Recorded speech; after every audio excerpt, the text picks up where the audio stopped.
ونستعينه ونستغفره ونؤمن به ونتوكل عليه ونعوذ بالله من شرور أنفسنا ومن سيئات أعمالنا من يهد الله فلا مضل له ومن يضلل فلا هادي له أشهد أن لا إله إلا الله وحده لا شريك له وأشهد أن سيدنا ونبينا ومولانا محمدا عبده ورسوله أرسله ربه بالحق بشيرا ونذيرا وداعيا إلى الله بإذنه وسراجا منيرا صلى الله تعالى عليه وعلى آله وصحبه وبارك وسلم تسليما كثيرا. أما بعد فأعوذ بالله من الشيطان الرجيم. بسم الله الرحمن الرحيم. يا أيها الناس إنا خلقناكم من ذكر وأنثى وجعلناكم شعوبا وقبائل لتعارفوا إن أكرمكم عند الله أتقاكم إن الله عليم خبير. صدق الله مولانا العظيم. கண்ணியத்திற்குரிய அல்லாஹ்வின் நல்லடியார்களே, அல்லாஹுடைய பேரருளால் சங்கையான ரமதானுடைய 2 பத்துகள் நிறைவடைந்து 3வது பத்தும் துவங்கவிருக்கிறது. இந்த நேரத்திலே இன்றைய தினம் ஓதப்படவிருக்கிற சூரா ஹுஜராத்திலே அல்லாஹ் கற்றுத்தருகிற சில சமூக ஒழுக்கங்கள், அதை பற்றியும் இந்த இறுதி 10 நாட்களில் நாம் செய்ய வேண்டிய, கவனத்தில் எடுக்க வேண்டிய சில அமல்கள் குறித்தும் நினைவுபடுத்த விரும்புகிறேன். இந்த ஹுஜராத் என்கிற ஒரு அத்தியாயம், ஹுஜராத் என்று சொன்னால் அறைகள் என்று பொருள். பெருமானார் ஸல்லல்லாஹு அலைஹி வஸல்லம் அவர்களது மனைவியரது அறைகளை அது குறிக்கிறது. இந்த சூராவுடைய ஆரம்ப பகுதியில் பெருமானார் ஸல்லல்லாஹு அலைஹி வஸல்லம் அவர்களோடு பேண வேண்டிய ஒழுக்கம் குறித்து பேசுகிறது. நபி ஸல்லல்லாஹு அலைஹி வஸல்லம் அவர்களுக்கு முன்னால் யாரும் அவர்களை முந்திக் கொண்டு பேசக்கூடாது. ரசூல் ஸல்லல்லாஹு அலைஹி வஸல்லம் அவர்களுக்கு முன்னால் யாரும் குரலை உயர்த்தி பேசக்கூடாது. நபி ஸல்லல்லாஹு அலைஹி வஸல்லம் அவர்களை பிற மனிதர்களை அழைப்பது போல யா முஹம்மத் என்று அழைக்கக்கூடாது. கிராமப்புற அரபுகள் அப்படியெல்லாம் நாகரீகம் தெரியாமல் யா முஹம்மதுன்னு சொல்லுவாங்க. சஹாபாக்கள் அப்படி சொல்ல மாட்டாங்க, யா ரசூலல்லாஹ்னு தான் சொல்லுவாங்க. அப்போ ரசூல் ஸல்லல்லாஹு அலைஹி வஸல்லம் அவர்களை எப்படி அழைக்க வேண்டும், அவர்கள் முன்னால் என்னென்ன ஒழுக்கங்களை பேண வேண்டும் என்கிற ஒழுக்கங்களை அல்லாஹ் கற்றுத்தருகிறான். பெருமானார் ஸல்லல்லாஹு அலைஹி வஸல்லமுடைய ஒழுக்கம் என்பது நீண்ட தலைப்பு. இன்றைக்கு நாம் அதை எடுத்துக்கொள்ளவில்லை. அல்லாஹ் இந்த சூறால அதை சொல்றான். அதற்கடுத்து சமூகத்தில் வதந்திகளை பரப்பக்கூடாது. யாராவது ஒரு தகவலை கொண்டு வந்தா உறுதிப்படுத்தாம அந்த தகவலை பரப்புவதனால எவ்வளவு பெரிய பாதிப்பு ஏற்படும் என்பதை அல்லாஹ் ஒரு வசனத்தில் எச்சரிக்கிறான். எல்லா காலமும் வதந்திகள் அப்படிங்கிறது, அதுவும் இந்த சமூக வலைத்தளங்கள் வந்த பிறகு எத்தனை வதந்திகள். 10 வருடங்களுக்கு முன்னால் உள்ள வீடியோ போட்டு இப்போ நடந்ததா போடுறது, பக்கத்து நாட்டில் நடந்த வீடியோ எடுத்து இங்கே வடநாட்டில் நடந்ததுன்னு போடுறது, வதந்தி, தேவையில்லாத வதந்தி என்னங்க பரப்புறது. அது குறித்து அல்லாஹ் ஒரு சஹாபி செய்த ஒரு தவறை கண்டிக்கிறான். ஒரு சஹாபியை நபி ஸல்லல்லாஹு அலைஹி வஸல்லம் அவர்கள் ஜகாத் வசூலிக்க ஒரு பகுதிக்கு அனுப்புவாங்க. அந்த பகுதி மக்கள் புதுசா இஸ்லாத்திற்கு வந்தவர்கள் அங்க அனுப்புவாங்க. இவர் அங்க போற நேரத்தில் அந்த மக்கள் எல்லாம் இவரை வரவேற்பதற்கு கூட்டமா வருவாங்க. ஆனா இவர் அவசரப்பட்டு, இந்த சூறால அல்லாஹ் அதையும் சொல்றான், தப்பா எடை போட உடனே தப்பெண்ணம் கொள்ளாதீங்க. இவர் அவசரப்பட்டு நம்மளை அடிக்க வர்றாங்களோன்னு நினைச்சு ஓடி வந்துட்டார். ஓடி வந்ததும் இல்லாம நபி ஸல்லல்லாஹு அலைஹி வஸல்லம் அவங்கள்ட்ட யார சொல்லலாம், அவங்கெல்லாம் ஜக்காத்து தரமாட்டேன்ட்டாங்க, நம்மளோட சண்டைக்கு வர்றாங்கன்ட்டார். நபி ஸல்லல்லாஹு அலைஹி வஸல்லம் அவங்களும் என்ன செய்றாங்க, அப்படியா ஒரு படையை அனுப்பலாம் அவங்கள நோக்கி நினைக்கும் போது அந்த மக்கள் பெருமானார்ட்டே வந்துட்டாங்க. நாங்கள் அவரை வரவேற்க வந்தோம், அவர் எங்கள்கிட்ட சொல்லாமல் கொள்ளாமல் ஓடி வந்துட்டாருன்னு சொல்லி அல்லாஹ் அதை பற்றி ஒரு ஆயத்தை இறக்கணும். இன்ஜாஅக்கும் ஃபாஸிகும் பினபஇன் ஃபதபய்யனும். ஒரு பாவி ஒருவர் ஒரு தவறான தகவலை கொண்டு வந்தா உறுதிப்படுத்தாம நடவடிக்கை எடுத்து யாரையும் நீங்கள் தவறாக தாக்கி விடாதீர்கள் என்று. எந்த தகவலையும் உறுதிப்படுத்தாம அவசரப்பட்டு பேசிவிடவே கூடாது. அது குறித்து அல்லாஹ் என்ன செய்யறான், வழிகாட்டுறான். முஸ்லிம்களுக்கு மத்தியிலே 2 அணிகள் சண்டை போட்டா சமாதானம் பண்ணி வைங்க. இன்னமல் முஃமினூன இஹ்வா, முஃமின்கள் எல்லாம் சகோதரர்கள். அதை பத்தி அல்லாஹ் பேசுகிறான். முழுக்க பாருங்க, ஆதாபே முஆஷரா, சமூக ஒழுக்கங்கள் தான். அதற்கு பிறகு ஒரு 3 வசனங்கள்ல அல்லாஹ் சொல்றான், யாரும் யாரையும் கேலி பேசாதீர்கள். ஒரு முஸ்லிமான ஆண் இன்னொரு முஸ்லிமான ஆணை கேலி பேசாதீங்க. ஒரு முஸ்லிமான பெண் இன்னொரு முஸ்லிமான பெண்ணை கேலி செய்ய வேண்டாம். பொதுவாக குர்ஆன்ல கட்டளைகள் எல்லாமே, கட்டளைகளாகட்டும் தடைகளாகட்டும், ஆண்களை முன்னிலைப்படுத்தி தான் வரும். பெண்களுக்குன்னு தனியா சொல்லப்படாது. ஆண்களை நோக்கி சொன்னா பெண்களை நோக்கி சொன்ன மாதிரி. ஆனா சில விஷயங்களை அல்லாஹ் ஆண்களுக்கு தனியா சொல்லுவான், பெண்களுக்கு தனியா சொல்லுவான். அந்த விஷயங்கள் முக்கியமானது என்பதை கருத்தில் கொள்வதற்காக பார்வையை தாழ்த்துங்கள் என்ற வசனத்தில் ஆண்களுக்கு தனியா சொல்லுவான், பெண்களுக்கு தனியா சொல்லுவான். இங்க இந்த வசனத்திலையும் ஆண்களுக்கு தனியா பெண்களுக்கு தனியா. எந்த ஆணும் பிற ஆணை கிண்டல் அடிக்க வேண்டாம், கேலி செய்ய வேண்டாம். என்னங்க சொல்ல, எந்த பெண்ணும் யாரையும் கேலி செய்ய வேண்டாம். அருமையானவர்களே, கேலி என்பது பல வகை. ஒரு மனிதனுடைய உருவத்தை கேலி செய்யறது, ஒரு மனிதனுடைய நடை உடை பேச்சு, அவர் அணிகிற ட்ரெஸ்ஸு, அவர் போடுற தொப்பி, அவருடைய தலப்பா, தேவையில்லை நமக்கு. ஒவ்வொரு மனிதருக்கும் ஒரு விருப்பங்கள் இருக்குது. ஏதாவது தவற கண்டால் நேரில் போய் சொல்லலாம், இப்படி செய்யுங்க இப்படி செய்யுங்கன்னு சொல்லி. ஆனால் கிண்டல் செய்யலாமா? கூடாது. நம்ம வாழ்கிற இந்த காலம் கேலி கிண்டல் செய்வதிலேயே உச்சக்கட்டத்தை தொட்டு விட்ட காலம். மீம்ஸுகள் என்ற பெயரில் சமூக வலைத்தளங்களில் எல்லாம் முஸ்லீமும் செய்கிறான், காஃபிரும் செய்கிறான். எல்லாவற்றையும் எதை கேலி செய்வது, எதை கிண்டல் அடிப்பது, எதையுமே கேலி செய்யக்கூடாது. சஹாபாக்கள் இந்த ஆயத்து இறங்கிய பிறகு சொன்னாங்க, இந்த ஆயத்து இறங்கின பிறகு ஒரு நாயை கூட கேவலமாக பார்க்க நாங்கள் பயப்படுகிறோம். நாய் எல்லாருமே கேவலமாக பார்க்குற ஒரு பிராணி. நம்ம மார்க்க நாயை கொஞ்சமும் செய்யாத, புரியுதா? ஒரு கூட்டம் கொஞ்சிக்கிட்டும் கெஞ்சிக்கிட்டும் இருக்கும், அது அசிங்கம். அது ஒரு அசிங்கமான பிராணி. அதே நேரத்தில் அதை கேவலப்படுத்தவும் தேவையில்லை. இப்னு மஸ்ஊத் ரலியல்லாஹு சொன்னாங்க, ஒரு நாயை கேவலமாக எண்ணினால் எங்கே நானும் நாயாக மாற்றப்பட்டு விடுவேனோ என்று அஞ்சுகிறேன்னு சொன்னாங்க. அப்ப இன்றைக்கு என்னங்க, கேலி செய்யறது, கிண்டல் அடிக்கிறது நீங்க பாக்குறீங்களா இல்லையா? சமூக வலைத்தளங்கள்ல அதற்கெண்டே சில போட்டோக்களும் அதற்கெண்டே சில வீடியோக்களையும் வைத்து எப்படியெல்லாம் நக்கல் அடிக்கப்படுது. திருமறை மட்டும்தான் இதை கூட சொல்லி தருகிறது. வாழ்வியல் ஒழுக்கம், யாரையும் கேலி செய்யக்கூடாது. ஒரு மனிதனுடைய கருத்தில், ஒரு மனிதனுடைய ஏதாவது ஒரு கொள்கையில தவறு இருந்தால் நேருக்கு நேராக திருத்தணுமே தவிர கேலி பேசுவதை அல்லாஹ் என்ன செய்யறான்? தடுக்கிறான். அடுத்த ஆயத்து, இதை தொடர்ந்து வரக்கூடிய ஆயத்து தான் ரொம்ப முக்கியமான வசனம். அது எல்லா காலத்திலையும் எல்லா சமூகத்துக்கும் தேவையான வசனம். அது அந்த வசனத்தில் அல்லாஹ் தவறான எண்ணம் கொள்வது, யாரையும் தப்பாக நினைப்பதை தவிர்க்க சொல்றான். தப்பெண்ணம் கொள்ளாதீர்கள், யாருடைய குறையையும் ஆராயாதீர்கள், யாரை பற்றியும் புறம் பேசாதீர்கள். இந்த 3 விஷயத்தை சொல்றான். இந்த 3க்குமே சம்பந்தம் இருக்குதா இல்லையா? முதல்ல யாரையும் தப்பா நினைச்சிடவே கூடாது. உடனுக்குடன் எல்லார பத்தியுமே நல்லெண்ணம் தான் கொள்ளணும், நல்லெண்ணம் வைக்கணும். அல்லாஹ்வை பத்தி நல்லெண்ணம் வைக்கணும். எல்லா மனிதர்கள் குறித்தும் தவறெண்ணங்கள் முந்தக்கூடாது, நல்லெண்ணமாக தான் வைக்கணும். ஒரு எந்த விஷயத்தையுமே ஹஜ்ரத் இப்னு உமர் சொல்லுவாங்க, நல்ல கோணத்தில் பாருங்க எதையுமே. ஒரு மனிதரிடத்துல அவருடைய மனைவி சொன்னாங்களாம், உங்க நண்பர்களும் உங்களுடைய சகோதரர்களும் ரொம்ப கெட்டவர்களா இருக்கிறாங்களேன்னு சொல்லி. அவர் கேட்டாராம், ஏமா அப்படி சொல்றேன்னு சொல்லி. உங்க கையில காசு இருந்தா உங்கள்கிட்ட வர்றாங்க, காசு இல்லைன்னா வர்றதே இல்லை. நம்ம கூட அப்படி சொல்லுவோமா இல்லையா?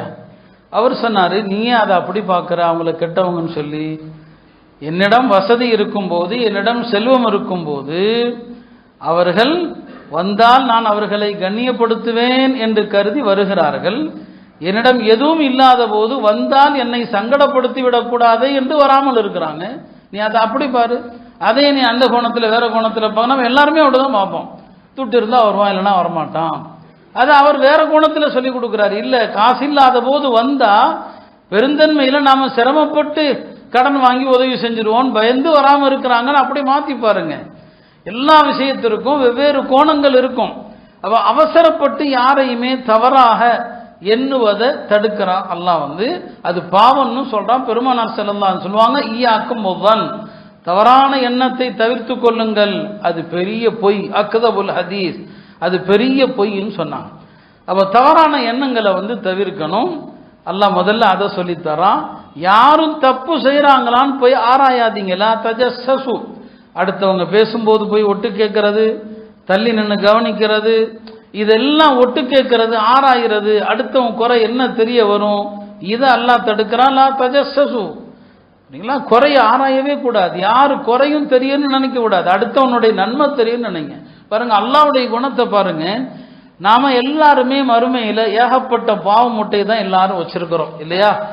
அல்லாஹ்வுக்கும் அடியானுக்கும் மத்தியில மறுமையில நடக்கிற ஒரு விஷயத்தை நபி ஸல்லல்லாஹு அலைஹி வஸல்லம் அவங்க ஒரு ஹதீஸ்ல அழகா சொன்னாங்க. ரப்பு எவ்வளவு பெரிய கருணையாளன் பாருங்க. ரப்பு பெரிய கருணையாளன். இமாம் ஹசன் பஸ்ரி சொல்லுவாங்க, நாளை மறுமை நாளில் அல்லாஹ் என்னிடத்துல உன்னுடைய கணக்கு வழக்கையெல்லாம் நான் விசாரிக்கட்டுமா இல்ல உன் தாயிடத்துல விசாரிக்க கொடுக்கட்டுமான்னு கேட்டா, எல்லாம் நீயே விசாரின்னு சொல்லுவேன். ஏன்னா எங்க அம்மாவை விட நீ தான் கருணையாளன். என் தாயிடத்துல கொடுத்தா கூட என் தாய் என்ன தண்டிச்சிடலாம், நீ தான் கருணையாளன். எனவேதான் நாம ஒவ்வொரு முறையும் பிஸ்மில்லாஹிர் ரஹ்மானிர் ரஹீம்ங்கிறோம். அர் ரஹ்மான் அர் ரஹீமுக்கு நிறைய விளக்கம். அதுல ஒரு தஃசீர்ல இப்படி எழுதுவாங்க, ரஹ்மான் என்று சொன்னா எவ்வளவு பெரிய பாவத்தையும் மன்னிப்பவன், ரஹீமுன்னு சொன்னா திரும்ப திரும்ப பாவம் செஞ்சாலும் மன்னிப்பவன். ரெண்டு விஷயம். ஒன்னு எவ்வளவு பெரிய பாவத்தை அடியான் செஞ்சாலும் மன்னிக்கிறவன் ரஹ்மான். ரஹீம்னா திரும்ப திரும்ப செஞ்சாலும் மன்னிக்கிறான். அப்ப அதனாலதான் சொன்னாங்க, நான் அல்லாஹ் இப்படி ஒரு வாய்ப்பு கொடுத்தா நீ தான் விசாரிக்கணும், என் தாயிட்ட ஒப்படைக்க நான் சம்மதிக்க மாட்டேன்னு சொல்லி. மறுமையில பாருங்க ஒரு ஹதீஸ்ல சொன்னாங்க நபி ஸல்லல்லாஹு அலைஹி வஸல்லம் அவங்க, விசாரணை நடக்கும். அல்லாஹ் எப்படி விசாரிப்பான் ஒருத்தரா அது வேறு விஷயம்.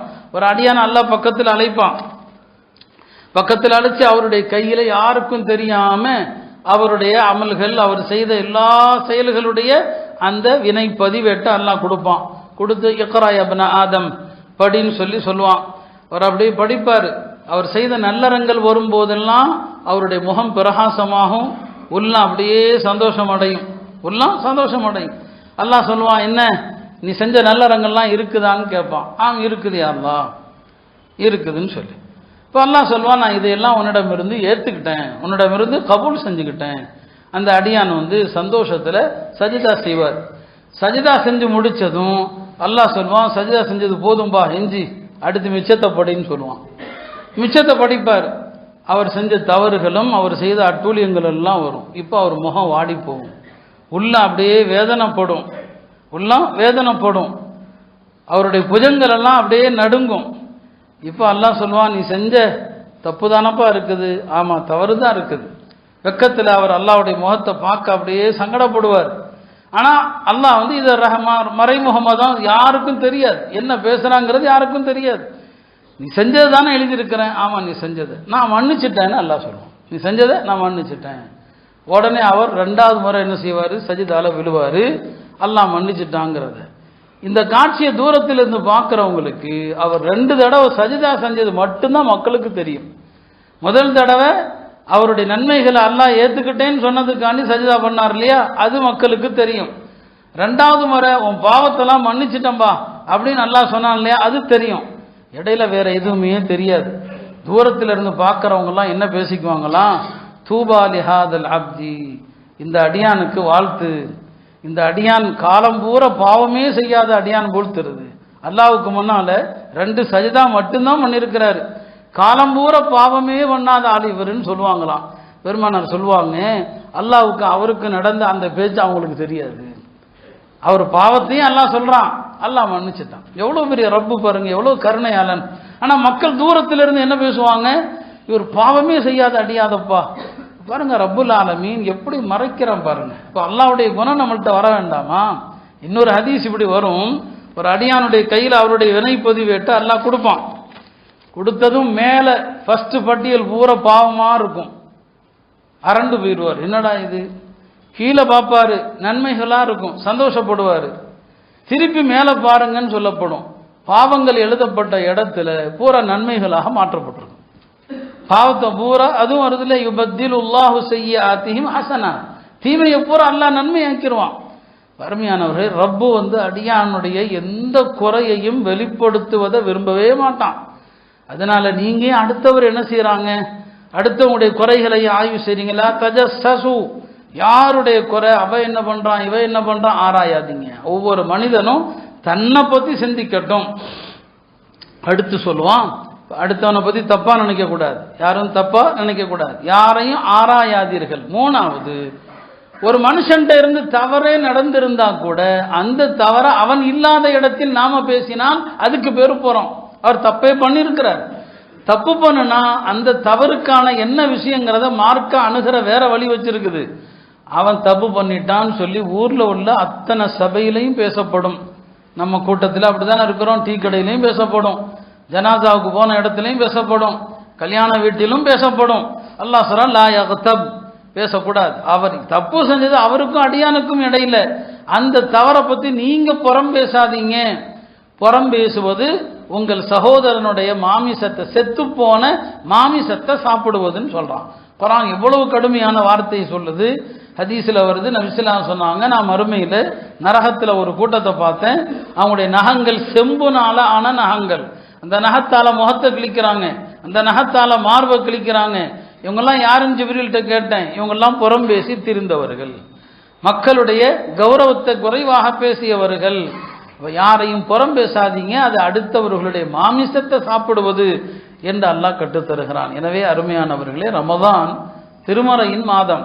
திருமறையின் மாதம் என்றால் என்ன? குர்ஆனை ஓதுவது மட்டுமல்ல, கேட்பது மட்டுமல்ல, அல்லாஹ் என்ன வாழ்க்கை முறையை சொல்றான், சமூகம் எப்படி இருக்கணும், யாரையும் கெட்ட எண்ணத்துல பார்ப்பது, ஆராய்வது, புறம் பேசுவது இல்லையா? ஒரு ஹதீஸ்ல அல் கீபத்து அஷத்து மினஸ் ஸினான்னு வருது, புறம் விபச்சாரத்தை விட கொடியதுன்னு சொல்லி. அது எப்படிங்க, ரெண்டும் எப்படிங்க, அது எப்படி சமமாகும்? அதுவும் அதை விட கொடியதுன்னு வருது. அதுக்கு அறிஞர்கள் விளக்கம் சொன்னாங்க. ஒரு ஹதீஸ்ல பெருமானாரை சொன்னதாகவும் இருக்குது, விபச்சாரம் செய்கிற எவனும் எந்த முஸ்லிமும் தான் தப்பு செய்யறோம், நான் உணர்றான், தப்பு தான் பண்றோம் அப்படின்னு நினைக்கிறான், அவன் உள்ளத்துல குற்ற உணர்ச்சி இருக்கும், அவன் தௌபா செய்வான். ஆனா புறம் பேசுறவன் பூரா யாருமே தான் தப்பு செய்யறோன்னு உணர்றதே கிடையாது. அவன்கிட்ட இருக்கிற குறையத்தானே பேசுறோம்பா, இல்லாததைய பேசுறோம். புறம் பேசுற யாராவது நான் தப்பு பண்ணிட்டேன்னு தௌபா செஞ்சிருக்கானான்னு கேட்டு பாருங்க. புறம் பேசி சபையிலிருந்து கலைந்த ஒருத்தன், ஆஹா நான் பாவம் செஞ்சுட்டேன் அப்படின்னு தவறு செஞ்சது கிடையாது. அவ தௌபா செய்ய மாட்டான், புறம் பேசுறவன். ஜினா செஞ்சவன் தௌபா செய்வான். அப்படியானா ஜினாவை விட கூடியது புறம் தான். புறம் பேசுகிற சபையில் இருந்தாலும் அந்த பாவத்தில் உங்களுக்கும் பங்கு. மைமூன் இப்னு மிஹ்ரான் என்று ஒரு நல்லடியார், தாபிஈன்களில் வாழ்ந்த ஒரு பெருமகன், அவர் கனவுல ஒரு கருப்பு நிற அடிமையினுடைய ஒரு மாமிசத்தை அவருக்கு முன்னால காட்டப்படுது, இதை சாப்பிடுன்னு சொல்லப்படுது. அவங்க கேட்குறாங்க, இதே எதுக்கு நான் சாப்பிடணும், ஒரு மனுஷனுடைய மாமிசமாச்சு, இந்த கருப்பு நிற அடிமையை பற்றி நீ புறம் பேசின இல்லையான்னு கேட்டு அவங்க சொன்னாங்க, இல்லை நான் புறம் பேசலையேன்னு சொல்லி. அவரை பற்றி 4 பேர் பேசின சபையில் நீங்க இருந்தீங்க, அந்த பாவத்தில் நீங்களும் கூட்டுதான் என்று கனவுல சொல்லப்படுது. அந்த கனவில் இருந்து எழுந்ததும் அவர் அல்லாஹ்ட்ட பாவ மன்னிப்பு தேடி தனக்குத்தானே ஒரு சபதம் எடுத்தார், இனி யாரை பற்றியும் நான் புறம் பேசவும் மாட்டேன், புறம் பேசுகிற சபையில் இனி நான் இருக்கவும் மாட்டேன்னு சொல்லி. அதனால யாரை பற்றியாவது புறம் பேசினா ஒன்றும் எப்போ பேசாதீங்கப்பான்னு சொல்லணும். இல்லையா சொன்னா கேட்க மாட்டாங்களா, அந்த சபையை விட்டு எஞ்சி போயிடணும். இது குர்ஆன் இன்றைக்கு நமக்கு கற்றுத்தருது. இந்த ஹுஜராத் பூராவுமே சமூக ஒழுக்கம்தான், அதைத்தான் அல்லாஹ் கற்றுத்தருகிறான். எனவே யாரையும் புறம் பேசாதீங்க. ரமதானுடைய இந்த கடைசி 10 நாட்கள் புறம் போன்ற அடுத்தவர் குறைய பற்றி பேசுகிற எந்த பாவத்தையும் செஞ்சு குர்ஆனுக்கு வெளிப்படையாக மாற்றம் செய்து விடாதீர்கள். அதை தொடர்ந்து வருகிற அடுத்த ஆயத்தில் சொல்லுவான், யா அய்யுஹன்னாஸ், மனிதர்களே, இன்னா ஹலக்னாக்கும் மின் ذكرٍ وأنثى, உங்களை ஒரே ஆண் பெண்ணிலிருந்து படைத்து, வஜஅல்னாக்கும் ஷுஊபன் வகபாயில், உங்களை பல குடும்பங்களாக ஆக்கணும். குடும்பங்களாக ஆக்கினது எதற்கு? லிதஆரஃபு, அறிமுகத்திற்குன்னு சொல்றான். குடும்பம் எதுக்குங்க? குடும்ப பேர்லாம் அறிமுகத்துக்கு. இவர் இந்த குடும்பம், அவர் அந்த குடும்பம்னு சொன்னா தெரியும், பெருமை பாராட்டுவதற்கு அல்ல. இன்ன அக்ரமக்கும் இன்தல்லாஹி அத்காக்கும், உங்களில் கண்ணியமானவர் அல்லாஹ்விடத்தில் இறையச்சம் உள்ளவர் தானே தவிர இவர் குறைஷி, இவர் குறைஷி இல்லை, இவர் அரபி, இவர் அஜமி, இவர் வெள்ளையர், கருப்பர், அதெல்லாம் அல்லாட்ட கிடையாது, இறையச்சம் தான் சொல்லி. ஹஜ்ரத் அபூதர் அறிவிக்கிற ஒரு ஹதீஸ்ல வருது, ஒரு முறை நபி ஸல்லல்லாஹு அலைஹி வஸல்லம் மஸ்ஜிதில் இப்படி ஜும்மா மாதிரி ஒரு மஜ்லிஸில் இருக்கிறாங்க. இப்போ ஜும்மாவுக்கு வரக்கூடியவர்களில் பெரிய பணக்காரரும் இருப்பாங்க, ரொம்ப ஏழையும் இருப்பாங்க இல்லையா, அது மாதிரி ஒரு மஜ்லிஸ். ஹஜ்ரத் அபூதர்கிட்ட பெருமானார் ஸல்லல்லாஹு அலைஹி சொன்னாங்க, அபூதரே, இந்த கூட்டத்தில் வெளிப்படையான தோற்றத்தில் ஆக உயர்ந்த மனிதர் யாருன்னு பாரு அப்படின்னா. அவங்க பார்த்தாங்க, திரும்ப திரும்ப பார்வையை செலுத்தினாங்க. ஒரு மனிதரை பார்த்தாங்க, அவர் அழகான ஒரு ஜோடி ஆடை அடைஞ்சிருக்கிறார். அரபியில ஒரு ஜோடி மேலையும் கீழையும் ஒரே மாதிரி ஆடை இருந்தா அதற்கு ஹுல்லத்துன்னு சொல்லுவாங்க. அவர் அழகான அப்படி ஒரு ஜோடை, அது பெரிய பணக்காரங்க தான் அப்படி அணிவாங்க. சொன்னார், யாரை சொல்லுதா? இவர் தான் அப்படின்னு சொல்லி. சரி, அப்படியா? இந்த கூட்டத்தில் உன்னுடைய பார்வையில் ஆக யார் மோசமான தோற்றத்தில் இருக்கிறாரு பாரப்பான்னு சொன்னாங்க. அவரும் பார்த்தாங்க, ஒரு சஹாபியை பார்த்தாங்க, ஒரு மனிதரை, அவர் உடம்புல கிழிஞ்ச ஆடைகளார் ஒட்டு போட்ட ஆடை தான் இருக்குது. யாரை சொல்லுதா? இவர் தான் சொல்லி. அப்படியா? நபிஸ்லாம் சொன்னாங்க, இந்த கிழிஞ்ச ஆடை உடுத்திருக்கிறார் இல்லையா, இவர் எவ்வளவு சிறந்தவர் தெரியுமா? அந்த முதல்ல நீ நல்ல ஆடையில பார்த்தில்ல, அவரமான மனிதர்கள் இந்த பூமி முழுக்க இருந்தாலும், அவரை போன்றவர்கள் இந்த பூமி முழுக்க இருந்தாலும் அவர்களை விட இந்த தனி ஒரு நபர் சிறந்தவர் சொன்னாங்க. அல்லாஹ் தோற்றத்தை பார்க்கறது இல்லை, அல்லாஹ்விடத்துல தக்வா தான். இன்ன அக்ரமக்கும் இன்தல்லாஹி அத்காக்கும் என்கிற இந்த ஆயத்தை சொன்னாங்க. எனவே அருமையானவர்களே, சமூகத்தில் யாரையும் தோற்றத்தை பார்த்து எதையும் வைத்து யாரையும் இழிவா நம்ம நினைக்க கூடாது. அல்லாஹ்ட்ட யார் உயர்ந்தவன் யார் தாழ்ந்தவன் நமக்கு தெரியாது. யாருடைய உருவத்தையும் யாருடைய பேசுகிற முறையையும் யாருடைய தொழிலை எதையும் நாம கேவலமாக பேசக்கூடாது. அல்லாஹ்ட்ட தக்வா தான். தக்வா உள்ளத்தில் இருக்குது, அது வெளிப்படையான தோற்றத்தில் இல்லை. தக்வா உடையவர் யார் என்பது அல்லாஹ் ஒருத்தனுக்கு தான் தெரியும். இதெல்லாம் அல்லாஹ் இந்த சூறால நமக்கு கற்றுத்தருகிற ஒழுக்கங்கள். எவ்வளவு அழகான வாழ்வியல் ஒழுக்கங்கள். அல்லாஹ் இதையெல்லாம் கடைபிடிக்கிற தௌஃபீகை தருவானா. குர்ஆனுடைய விளக்கங்களை பேசினா பேசிக்கொண்டே இருக்கலாம்.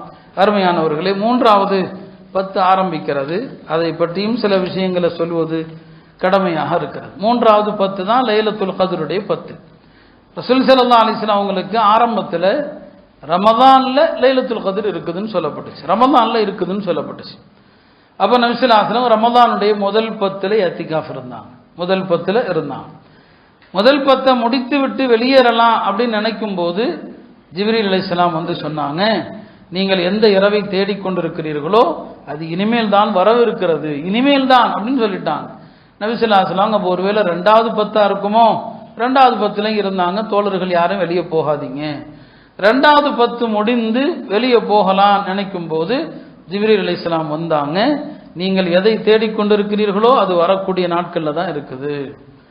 அப்போ 3வது 10 இருந்தாங்க. அதற்கு பிறகுதான் நபி ஸல்லல்லாஹு அலைஹி வஸல்லம் உங்களுக்கு சொல்லப்பட்டது, கடைசி 10ல தான் லைலத்துல் கத்ர் இருக்கிறது என்று நபி ஸல்லல்லாஹு அலைஹி வஸல்லம் உங்களுக்கு சொல்லப்பட்டது. கடைசி 10 தான்.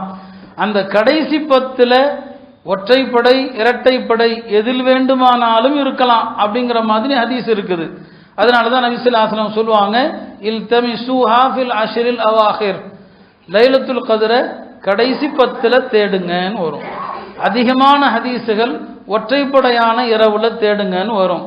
சில ஹதீஸுகள் கடைசி 7ல் தேடுங்கள் என்று வரும். மொத்தத்தில் கடைசி 10ல தான். அந்த இரவை பற்றி சில அடையாளங்களையும் சொன்னாங்க. அந்த இரவு ரொம்ப வெப்பமாகவும் இருக்காது, ரொம்ப குளிராகவும் இருக்காது, இதமாக இருக்கும். அந்த இரவுல லேசான சாரல் விழலாம், லேசான காற்று வீசலாம். லைலத்துல் கத்ருடைய இரவு முடிந்து அன்று காலை சூரியன் சுடர்கள் இல்லாமல் உதிக்கும்னு சொன்னாங்க. அறிஞர்கள் நிறைய சொன்னாங்க, லைலத்துல் கத்ருடைய இரவு என்றைக்கு லைலத்துல் கத்ரோ அன்னைக்கு துனியால எந்த தண்ணியுமே புளிக்காது, ஓருக்கு என்னங்க உப்புத்தன்மை இருக்காதான். துனியா பூரா உள்ள கடல் தண்ணியை குடிச்சு பார்த்தா தான் தெரியும். லைலத்துல் கத்ராக இருந்தால் எல்லா தண்ணீரும் அன்றைக்கு இனிக்குமா, மலக்குகள் வர்றதுனால. இப்படி அடையாளங்கள் சொன்னாங்க. சஹாபாக்கள் லைலத்துல் கத்ரை குறித்து தங்களிடையே பல முறை பேசியிருக்கிறாங்க. லைலத்துல் கத்ர் எந்த இரவா இருக்கலாம், கடைசி 10 பூரா அமல் செய்வாங்க. பெருமானார் ஸல்லல்லாஹு அலைஹி வஸல்லம் அவங்களை பற்றி அன்னை ஆயிஷா ரலியல்லாஹு அன்ஹா சொல்லுவாங்க, இதா தஹலல் அஷ்ரு, இறுதி 10 வந்து விட்டால் ஷத்த மிஸரஹு, வரிந்து கட்டிடுவாங்க. வஐகதா அஹ்லஹு, குடும்பத்தார் எல்லாத்தையும் எழிஞ்சு தொலை சொல்லுவாங்க. வாஹியா லைலஹு, இரவெல்லாம் நின்று வணங்குவாங்க. அதான் ரமதானுடைய கடைசி 10ல பள்ளிவாசலில் இருங்க. ஏத்திகாஃப் இல்லாதவர்களும் பள்ளியில் இருக்க முயற்சி பண்ணுங்க. சஹாபாக்கள் அடிக்கடி இதை பற்றி பேசுவாங்க. சில சஹாபாக்கள் 27, சில சஹாபாக்கள் 23 என்று பல கருத்துக்கள். ஒரு நாள் ஹஜ்ரத் உமருடைய சபையில் லைலத்துல் கத்ர் குறித்து பேச்சு வருது. லைலத்துல் கத்ர் எந்த இரவுன்னு சொல்லி. அப்போ பலரும் பல கருத்துக்களை சொன்னாங்க. இப்னு அப்பாஸ் ரலியல்லாஹு அன்ஹு அவர்களும் அந்த சபையில் இருந்தாங்க. அவர் அந்த சபையில் சிறியவர். அவங்க சொன்னாங்க, உமர் தான் உங்களை பார்த்து, உமரை எனக்கு தெரியும் லைலத்துல் கத்ர் எந்த இரவுன்னு சொல்லி. இப்போ ஹஜ்ரத் உமர் கேட்டாங்க, எந்த இரவுப்பா சொல்லு. 2/7 1/7ன்னு சொன்னாங்க. 2/7 1/7. 2/7னா என்னன்னா அரபுகள் தேதியை சொல்றதுக்கு அவங்கள்ட்ட ஒரு பழக்கம் இருக்கு. இப்போ நம்ம 23 அப்படின்னா 23ன்னு சொல்லுவோம். அரபுகள் 23ன்னு சொல்ல மாட்டாங்க, 23ன்னு சொல்ல மாட்டாங்க. மாதத்தில் 7 நாட்கள் எஞ்சி இருக்கிற நாளும் வாங்க. 7 நாட்கள் எஞ்சி இருந்தா என்ன 23. அரபுகள் தேதியை சொல்ற பழக்கம் அப்படிதான். இப்பயும் அரபு கிதாபுகள் வாசிக்கிறவங்களுக்கு பார்த்தா தெரியும். ஒருத்தர் 23ல் பிறந்தார், ரமதானில் 23ல் பிறந்தார்னா 23ன்னு சொல்ல மாட்டாங்க. ரமதானில் 7 நாட்கள் மிச்சம் இருக்கிற அன்றைக்கு பிறந்தார்னு சொல்லுவாங்க. சொல்ல புரியுதா உங்களுக்கு? அப்ப 7, இது ஒரு 7. அதே மாதிரிதான் இப்ப 27ங்கிறத 27ன்னு சொல்ல மாட்டாங்க. ரமதானில் 3 இரவுகள் மிச்சம் இருக்கும் போது அப்படின்னு சொல்லுவாங்க. இதான் அரபுகள் தேதியை குறிப்பிடுகிற ஒரு பழக்கம். சொன்னாங்க இப்னு அப்பாஸ் அவங்க, ரமதான்ல 2 7ல் 1 7ல் இருக்குதுன்னு சொன்னாங்க. 2 7னா என்ன அர்த்தம்? ஒன்று 23 இருக்கணும், 7 இரவுகள் மிச்சம் இருக்குது, அல்லது 27 இருக்கணும், கடந்து விட்ட 6 7வது இரவு. இந்த 2 7ல் 1 7 தான் லைலத்துல் கத்ர். ஒன்று 23 அல்லது 27. உமர் சொன்னாங்க, அது எப்படிப்பா சொல்ற? 2 7ல் 1 7ன்னு எப்படி சொல்ற? ஆமா, அல்லாஹ்வுக்கு ஒற்றைப்படை பிடிக்கும். இன்னல்லாஹ வித்ருன், அல்லாஹ் ஒற்றைப்படையானவன். யுஹிப்புல் வித்ர், ஒற்றைப்படை அல்லாஹ்வுக்கு ரொம்ப பிடிக்கும். அவன் ஏகன் என்பதனால ஒற்றைப்படை பிடிக்கும். இப்போ ஒற்றைப்படை எண்ணிக்கையில் 7ங்கிற எண்ணிக்கை அல்லாஹ்வுக்கு ரொம்ப பிடிக்கும். ஏன்னா அல்லாஹ் வானங்கள் 7 வானங்களை படைச்சிருக்கிறான், 7 பூமியை படைச்சிருக்கிறான், வாரத்தின் நாட்கள் 7 நாட்களை தான் படைச்சிருக்கிறான், மனிதனை 7 கட்டமா படைச்சிருக்கிறான், 7 கட்டங்கள். சூரத்துல் மோமினூன்ல வரும். சூரத்துல் முஃமின், வலகத் ஹலக்னல் இன்சான மின் சுலாலத்தின் மின் தீன் சும்ம ஜஅல்நாஹு நுத்ஃபதன் ஃபீ கராரின் மக்கீன் சும்ம ஹலக்னல் நுத்ஃபத அலகா ஃபஹலக்னல் அலகத முதுகா ஃபஹலக்னல் முதுகத இதாமா ஃபகஸவ்னல் இதாம லஹ்மன் சும்ம அன்ஷஅனாஹு ஹல்கன் ஆகர். மனுஷன் 7 நிலைகள்ல மனுஷன் படைச்சிருக்கிறான். மண்ணு, விந்து, அப்புறம் ரத்த கட்டி, அப்புறம் சதக்கட்டி, அப்புறம் எலும்பு, இப்படி என்னங்க 7 நிலைகளை சொல்றான். மனுஷன் 7 நிலைகளை அல்லாஹ் படைச்சிருக்கிறான். மனிதனுக்கு 7 வகையான உணவுகளை அல்லாஹ் படைச்சிருக்கிறான். சூரா அபஸ வத்தவல்லால அல்லாஹ் அதை பத்தி சொல்லுவான். 7 உணவுகளை மனுஷன் சாப்பிட்றான். மனுஷன் சஜிதா செய்யறது 7 உறுப்புல. சஜிதால 7 உறுப்புகள், சஜிதால தரையில படணும். 7 உறுப்பு, 2 பனங்க கைகள், 2 முட்டுக்கால்கள், 2 பாதங்கள், தலை. தலையில நெத்தி மூக்கு 2 சேர்ந்து அடங்கும். 7 உறுப்புல மனுஷன் என்ன பண்றான்? சஜிதா செய்யறான். தவாஃபுடைய சுற்றுகளை அல்லாஹ் 7ஆக ஆக்கியிருக்கிறான். சைய அல்லாஹ் 7ஆக ஆக்கியிருக்கிறான். கல்லறிவது 7 கல்லு தான் எறிகிறோம்.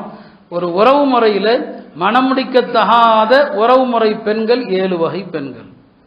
குர்ஆன்ல அல்லாஹ் சொல்றான், ஹுர்ரிமத் அலைக்கும் உம்மஹாத்துக்கும் வ பனாத்துக்கும் வ அஹவாத்துக்கும் வ அம்மாத்துக்கும். அதுல பாருங்க 7 உறவுகளை சொல்லுவான். அவர் சொல்லுவாரு 7 7 7ங்கிற சட்டத்தை பாருங்க, அல்லாஹ்வுக்கு 7 தான் பிடிக்கும். அப்படியானா இந்த 2 நாள்ல ஒரு நாள் தான் லைலத்துல் கத்ர். ஒன்று 23 இருக்கணும் அல்லது 27 இருக்கணும். அருமையானவர்களை, இப்படியெல்லாம் ஆய்வு ஹதரத் உமர் ரலியல்லாஹு அன்ஹு அவர்கள் இப்னு அப்பாஸுடைய இந்த விளக்கத்தை கேட்டு ரொம்ப ஆச்சரியப்பட்டாங்க, ரொம்ப பாராட்டினாங்க. குர்ஆன்ல அவருக்கு இருக்கிற, அதனால தான் அவருக்கு பேரு ஹபருல் உம்மா. இந்த உம்மத்துல மாபெரும் அறிஞர். ஹபர்னா பெரிய அறிஞர்னு அர்த்தம். குர்ஆனுக்கு விளக்கம் சொல்வதில் இப்னு அப்பாஸை அடித்துக்கொள்ள யாருமே கிடையாது.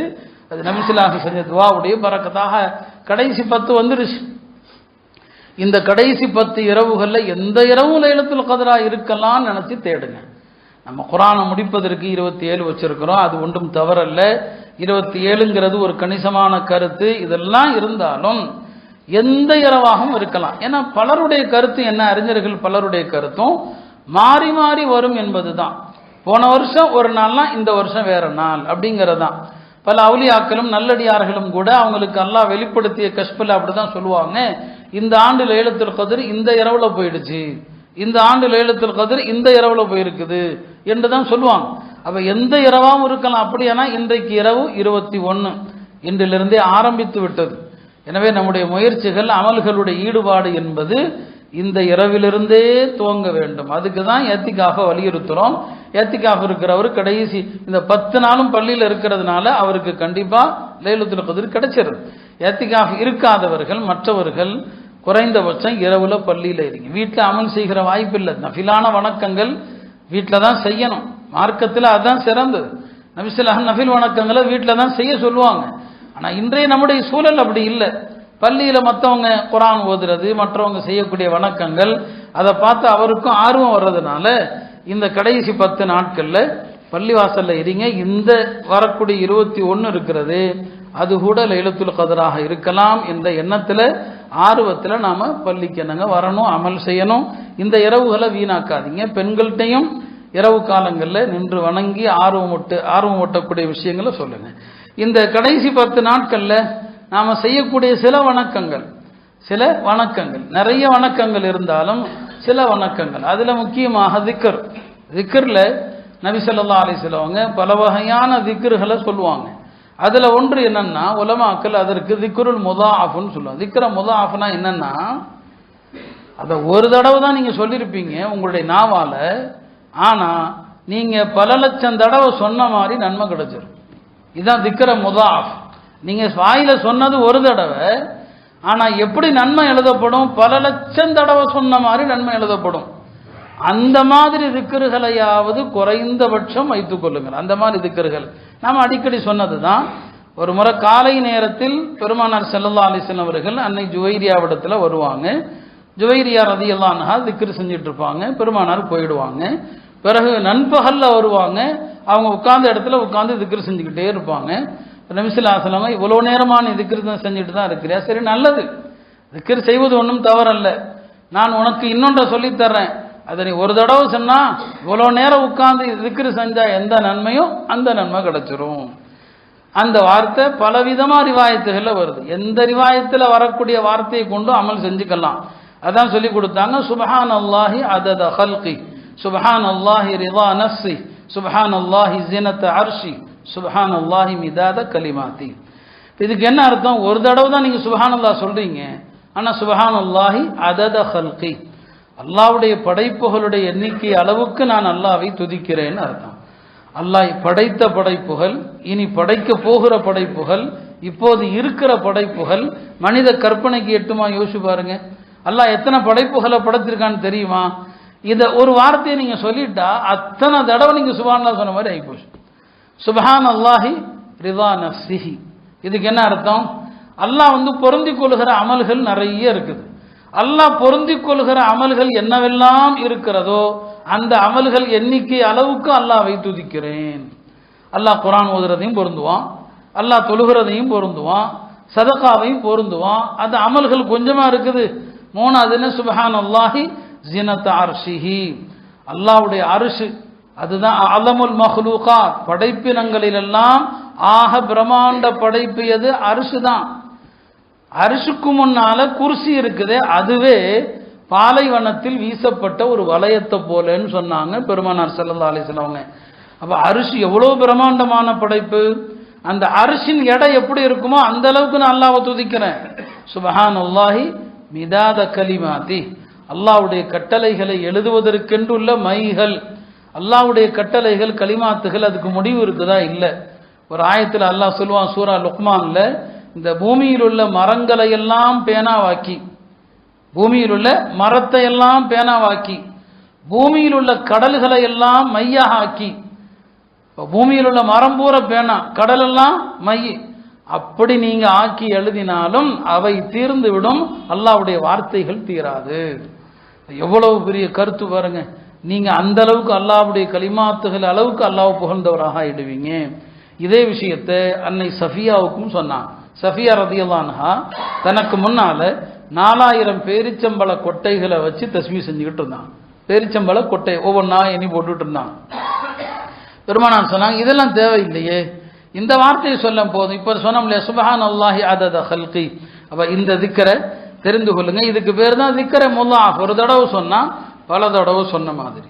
அதே போலதான் ஒரு முறை சஹாபாக்களுக்கு நபி ஸல்லல்லாஹு அலைஹி வஸல்லம் சொன்னாங்க, ஒரு திக்ர் இருக்குது, அதை நீங்க சொன்னா 40000 நன்மை கிடைக்கும்னு சொன்னாங்க. 40000 நன்மை.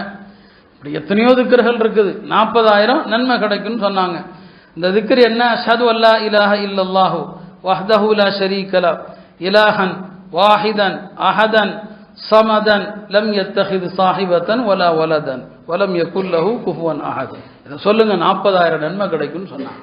அருமையானவர்களை, நாம் வாழுகிற காலம் அல்லாஹ்வை மறந்தவர்களுடைய கூட்டத்துக்கு மத்தியில தான் நம்ம வாழ்றோம் இல்லையா? இப்ப காஃபிர்கள் அல்லாஹ் மறந்த கூட்டம் தானே.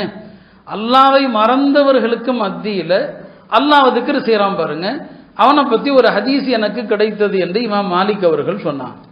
அல்லாஹ்வை மறந்தவர்களுக்கு மத்தியில் அல்லாஹ் திக்ர் செய்கிறவனுடைய சிறப்பு என்று ஒரு ஹதீஸ் தனக்கு கிடைத்ததாக இமாம் மாலிக் சொன்னான். இப்போ நீங்கள் பஸ்ஸில் போகிறீங்க, இப்போ பஸ்ஸில் ட்ரெயினில் பெரும்பாலானவர்கள் அல்லாஹ்வை மறந்த காஃபிர்களாக இருப்பாங்க. அங்கே நீங்கள் அல்லாஹ் திக்ர் செய்கிறீங்க பாருங்க, அதுக்கு தான் இந்த ஹதீஸ் ரொம்ப பொருந்தும். இரவுல எல்லாரும் தூங்கும்போது அல்லாஹ் திக்ர் செய்யுங்க, எல்லாம் மறந்துருக்கும் போது நீங்கள் திக்ர் செய்கிறீங்க இல்லையா, நீங்கள் பொருந்தும். இந்த ஹதீஸில் அல்லாஹ்வை மறந்தவர்களுக்கு மத்தியில் திக்ர் செய்கிறவனை பெருமானார் பல வார்த்தைகளில் உதாரணம் சொன்னாங்க. ஜாக்கிருல்லாஹி ஃபில் காஃபிலீன், அல்லாஹ்வை மறந்து வாழக்கூடியவர்களுக்கு மத்தியில் யார் அல்லாஹ்வை திக்ர் செய்கிறானோ அவனுடைய உதாரணம் கல் முகாத்திலி ஹல்ஃபல் ஃபார்ரீன், போர்க்களத்தில் எதிரிகளை என்னங்க பயந்து ஒரு கூட்டம் ஓடி போயிட்டாங்க, போர் செய்ய முடியாம, எதிரிகள் என்னங்க தாக்குதலை தாங்க முடியாம ஓடிப்போனவர்களுக்கு மத்தியில் நின்று நிலைத்து போர் செய்கிறார் பாருங்க, அவரை மாதிரி அல்லாஹ்வை மறந்தவர்களுக்கு மத்தியில் திக்ர் செய்கிறவர்னு சொன்னாங்க. ரெண்டாவதாக சொன்னாங்க, அல்லாஹ்வை மறந்தவர்களுக்கு மத்தியில் திக்ர் செய்பவன் காய்ந்த மரங்களுக்கு மத்தியில் பசுமையான மரத்தை போலன்னு சொன்னாங்க. மூணாவதாக சொன்னாங்க, அல்லாஹ்வை மறந்தவர்களுக்கு மத்தியில் திக்ர் செய்பவன் ஒரு இருண்ட வீட்டில் ஒரு பிரகாசத்தை போல, இருண்ட வீட்டில் விளக்கை போலன்னு சொன்னாங்க. நாலாவது சொன்னாங்க, அல்லாஹ்வை மறந்தவர்களுக்கு மத்தியில் யார் அல்லாஹ்வை அதிகம் திக்ர் செய்கிறானோ அவன் உயிரோடு இருக்கும்போது அவனுக்கான சொர்க்க தங்கும் இடத்தை அல்லாஹ் காட்டி விடுவான்னு சொன்னான். சொர்க்கத்தை உலகத்திலே காட்டிடுவானா. இதை யார் அதிகம் திக்ர் செய்கிறாங்களோ அல்லாஹ்வை மறந்தவர்களுக்கு மத்தியில். கடைசியா ஐந்தாவதாக சொன்னாங்க, அல்லாஹ்வை மறந்தவர்களுக்கு மத்தியில் யார் அதிகம் திக்ர் செய்கிறாங்களோ அவர்களுக்கு மனிதர்கள் விலங்குகளுடைய எண்ணிக்கை அளவுக்கு பாவங்கள் இருந்தாலும் மன்னிக்கப்படும். இன்னொரு ஹதீஸ்ல சொன்னாங்க, அல்லாஹ்வை மறந்தவர்களுக்கு மத்தியில் கடைவீதியில் அல்லாஹ்வை யாரும் நினைக்க மாட்டாங்க, அங்க திக்ர் செஞ்சா அவருடைய உடம்பில் உள்ள ஒவ்வொரு ரோமமும் மறுமையில் பிரகாசமாக ஜொலிக்கும்னு சொன்னாங்க. எனவே அருமையானவர்களே, ரமலானுடைய இறுதி 10 அதிகமாக திக்ர் வீண் பேச்சுக்களை தவிர்த்து, ஏன்னா இந்த கடைசி 10 தான் துன்யாவுடைய எல்லா பிரச்சாரங்களும் களை கட்டும், விளம்பரங்கள் எல்லாம் களை கட்டும், அல்லாஹ்வுடைய நினைவை விட்டு திருப்பக்கூடிய எல்லாமே களை கட்டுகிற நேரம் இதுதான். இங்கே தான் நாம் ஏமாந்துடாம கவனமாக ரொம்ப எச்சரிக்கையாக இருக்க வேண்டிய நேரம். இந்த ரமதானுடைய கடைசி 10 குறைந்தபட்சம் மகரிபுக்கும் இஷாவுக்கும் மத்தியில் பள்ளியில் உட்கார்ந்து 6 முதல் 20 ரக்காத் வரைக்கும் தொழுவுங்க. பல ஹதீஸ் இருக்கு. நபி ஸல்லல்லாஹு அலைஹி வஸல்லம் மகரிப்ல இருந்து இஷா வரைக்கும் பள்ளியில் இருப்பாங்க. சில நேரங்களில் 6 ரக்காத் தொழுவாங்க, சில நேரங்களில் 20 ரக்காத் தொழுவாங்க. 6 ரக்காத் தொழுதா 12 வருடம் நின்று வணங்கிய நன்மை கிடைக்கும் என்று சொன்னாங்க. ஏத்திகாஃப் இருக்கிறவங்களுக்கும் சொல்கிறோம், நோன்பு திறந்துட்டு மகரிபெல்லாம் தொழுதுட்டு அப்படியே 4 நாள் பேராக உட்காந்து டீ குடிச்சிட்டு பேசிட்டு இருக்கிற நேரம் அல்ல, பெரும்பாலும் அப்படி தான் செய்கிறது உண்டு. நீங்கள் இஷா வரைக்கும் நஃபில் தொழுவுங்க, இஷா வரைக்கும் அது 6 20 எவ்வளோ முடியுமோ. பல ஹதீஸுகள் வருது. ஒரு ஹதீஸ் அபூதாவுதுல வந்து இருக்குது, அல்லாஹ் குர்ஆன்ல சொல்லுவான், நல்லடியார்கள் ததஜாஃபா ஜுனூபுஹும் அனில் மதாஜிஅ, இரவுல அவங்க தூங்குறது கம்மின்னு சொல்லி. இப்போ இரவுல தூங்குறது கம்மினா நாம் எப்படி விளங்குவோம்? நள்ளிரவுல தூங்க மாட்டாங்கன்னு விளங்குவோம். பெருமானார் சொன்னாங்க, அல்லாஹ் இந்த ஆயத்தில் யாரை பற்றி சொல்கிறான்னு தெரியுமா? மகரிபுக்கும் இஷாவுக்கும் மத்தியில் தொழக்கூடியவர்கள். அப்போ நீங்கள் மகரிப் இஷாவுக்கு மத்தியில் தொழுதுட்டீங்கன்னா நள்ளிரவில் விழித்திருந்தவர்களை போல என்பது இந்த ஹதீஸிலிருந்து தெரியுது. ஆக மகரிப் இஷாவுக்கு மத்தியில் இத்திகாஃப் இல்லாதவர்களும் பள்ளியில் அதிக நேரம் இருக்க முயற்சி செய்யுங்க. மகரிபுக்கு வந்தால் தராவி முடிச்சுட்டு போகிற மாதிரி பாருங்க. இந்த கடைசி 10 துஹாவுடைய தொழுகையில பேணுதல் செலுத்துங்க. நபி ஸல்லல்லாஹு அலைஹி வஸல்லம் 2 சஹாபாக்களுக்கு வசியத் பண்ணாங்க, அபூ தர்தா அபூ ஹுரைரா. இந்த 2 பேருக்குமே 3 விஷயத்தை வசியத் பண்ணாங்க. மாசம் 3 நோன்பு வைங்க, தூங்குறதுக்கு முன்னால வித்ர் தொழுங்க, துஹாவுடைய தொழுகையை விட்டுறாதீங்க. குறைஞ்சபட்சம் 2 ரக்காத்து. நாம உடம்புல இருக்கிற எல்லா மூட்டுகளுக்கும் தர்மம் செய்யற நன்மை கிடைச்சிரும். ஒரு 2 ரக்காத்து துஹா தொழுதா போதும். இப்படி கடைசி 10 எத்தனையோ அமல்கள் செய்வதற்கு உண்டு. சொல்லப்பட்ட இந்த விஷயங்களை எல்லாம் அதிகமாக செய்ய தௌஃபீக் செய்யணும். லா ஹவுல வலா குவத்த இல்லா பில்லா என்ற திக்ரை அதிகம் செய்யுங்க. இது குறித்து 2 விதமான ஹதீஸ் வருது. பெருமானார் ஸல்லல்லாஹு அலைஹி வஸல்லம் சில ஹதீஸுகளில் சொல்லுவாங்க, லா ஹவுல வலா குவத்த இல்லா பில்லா என்பது கன்ஸும் மின் குனூஸில் ஜன்னா, அது சொர்க்க கருவூலங்களில் உள்ளதுன்னு சொல்லி. இன்னொரு ஹதீஸில் சொன்னாங்க, லா ஹவுல வலா குவத இல்லா பில்லா என்பது பாபும் மின் அப்வாபில் ஜன்னah, அது சொர்க்க வாசல்களில் ஒன்றுன்னு சொன்னான். எனவே யாருக்கும் கஷ்டம் இல்லாத நாவில் எளிதில் வரக்கூடிய ஒரு திக்ர் தான் லா ஹவுல வலா குவத இல்லா பில்லா. சொல்லப்பட்ட இந்த விஷயங்களை எல்லாம் கடைபிடிக்கக்கூடிய தௌஃபீகை அல்லாஹ் நம்ம எல்லோருக்கும் தந்தருள்வானாக. ரமதானுடைய இறுதி பத்திலே லைலத்துல் கத்ரை அடைய பெற்ற கூட்டத்திலே அல்லாஹ் நம்மை சேர்த்தல்வானாக. மீண்டும் மீண்டும் ரமதானை அடைகிற வாய்ப்பினை அல்லாஹ் நமக்கு தந்தருள்வானாக. நரக விடுதலை பெற்ற கூட்டத்திலே அல்லாஹ் நம்ம அனைவரையும் சேர்த்து இந்த ரமதானுடைய கடைசி 10 நாட்களுடைய அமல்களுடைய பரக்கத்தில் பலஸ்தீன முஸ்லிம்களுக்கு அல்லாஹ் விடியலை தருவானாக. பாதிக்கப்பட்ட கஸா முஸ்லிம்களுடைய துயரத்தை அல்லாஹ் நீக்குவானாக. மஸ்ஜிதுல் அக்ஸாவிற்கு அல்லாஹ் விடுதலையை தருவானாக. எல்லா தீய ஆட்சியாளர்களிடமிருந்தும் அல்லாஹ் இந்த சமுதாயத்தை பாதுகாப்பானாக. சமூகத்தில் உள்ள நோயாளிகளுடைய நோய்களை அல்லாஹ் குணப்படுத்துவானாக. சிரமப்படுகிற எல்லா மக்களுடைய சிரமங்களையும் நீக்குவானாக. வஆகிரு தஅவானா அல்ஹம்துலில்லாஹி ரப்பில் ஆலமீன்.